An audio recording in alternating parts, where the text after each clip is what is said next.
Another day, another story. Me and SIL, Daisy, have been friends since high school, 15 years ago.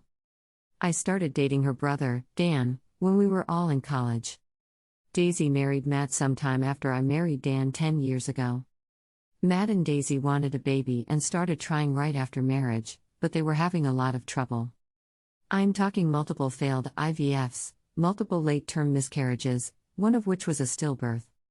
The struggle went on for 7 years. I have helped her immensely through everything, financially and emotionally. Matt is unsympathetic sometimes.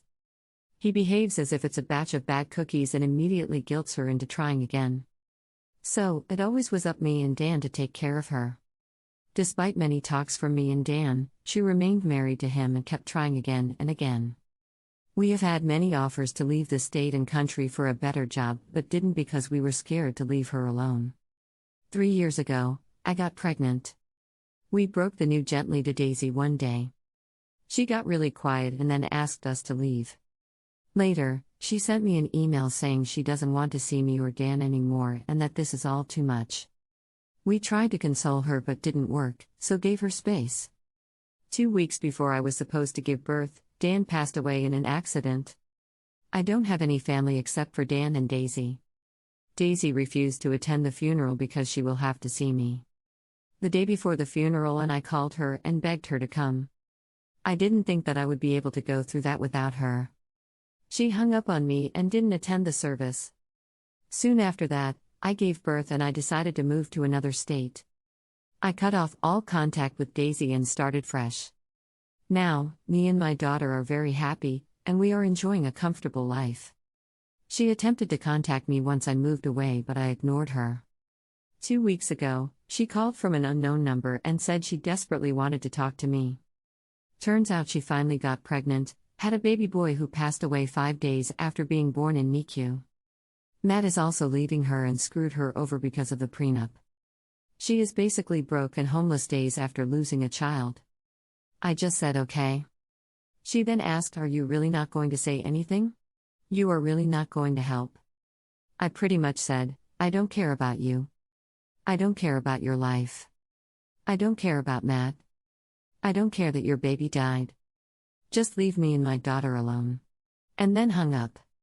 Since then, she has been sending me multiple emails and VMs stating how awful I am and how heartless and how much Dan would be disappointed. I continue to just ignore everything. So, Aita? Edit from Op, please stop giving me unsolicited advice regarding changing my mind about helping her. That's not going to happen. If I wanted advice, I would have posted it in relationship advice, not here.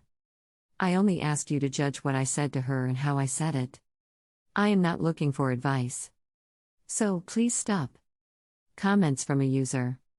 It was very harsh what you said, but I'm going with NTA. I might get shit on for this, but while I think it was a very harsh comment, she deserved to receive it based on her attitude towards you. You've been helping her for years, even tried to leave her abusive relationship, but she was, stupidly, stubborn and stuck with him, and despite all of her struggles to give birth, she should have been at least 1% happy for you, but instead, she cuts you off, and I know that she had the right to feel somewhat upset and jealous. But her reaction was way uncalled for, and she even refuses to attend her own brother's funeral just because you'd be there. After everything you did for her, she drops you because you managed to have something she couldn't, and treats you like an enemy, despite you trying as gently as possible to share your happiness with her. She saw how your life was turned upside down from your so's death, and she refuses to even show the slightest sign of sympathy. Now that her life was turned upside down, she wants your support. She wants you to be her rock. She wants you to comfort her. Sorry, but I'll be blunt, FK. That.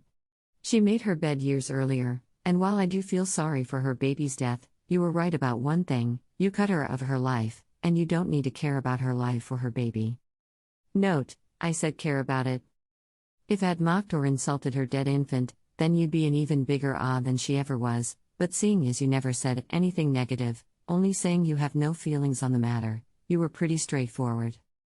I'm sorry for your loss, and I'm sorry you lost your so and a friend, but don't let her guilt you into anything, And most of all, bringing your deceased her brother, into the conversation to try and get to you is the lowest of blows. She can never take that back, and it's a very hard thing to forgive. I don't really think she was ever your friend, because let me share something with you.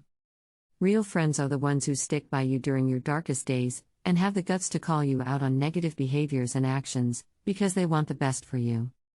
If you have people who only hang with you during your best, but not your worst, then they're not really your friends. I don't know if there was ever any moment she stuck with you during a dark time in your life, but based on this, she abandoned you when you needed a friend the most. Sorry for the long comment, but I got so caught up in this story, it literally made me angry. At least you have your daughter, so in a way, Dan's presence will always be with you. I wish you and your daughter the best of luck on both of your futures. What is your opinion on this? Do let us know in the comments section. Thank you, and having you here was a privilege to me.